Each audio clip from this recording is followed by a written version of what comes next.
हमारा पिछला भी अनुभव रहा कि जब दिल्ली विधानसभा के चुनाव थे उस समय भी इस प्रकार की अफवाहें फैलाई गई और समाचार पत्रों में इस प्रकार के समाचार प्लांट किए गए कि भारत सरकार सरकारी कर्मचारियों की रिटायरमेंट की आयु घटा करके 55 वर्ष करेगी। हालांकि इस प्रकार का कभी कोई विचार हुआ ही नहीं था और वही रणनीति अपनाते हुए अब ये प्रयास किया जा रहा है भ्रम फैलाने का कि उनके वर्किंग आवर्स बढ़ा दिए जाएंगे शाम को 7 बजे तक और शनिवार की छुट्टी रद्द कर दी जाएगी। और विडंबना ये के साथ में कहा जा रहा है कि यद्यपि कोई लिखित आदेश नहीं हुआ है, मौखिक आदेश जारी कर दिया गया है। मैं आपके माध्यम से ये भी इन भ्रम फैलाने वालों को ध्यान में लाना चाहूंगा कि भारत सरकार में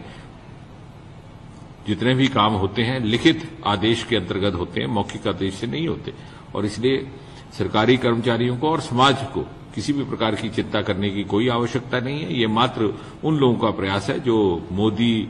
जी की ख्याति और उनके यश से घबरा करके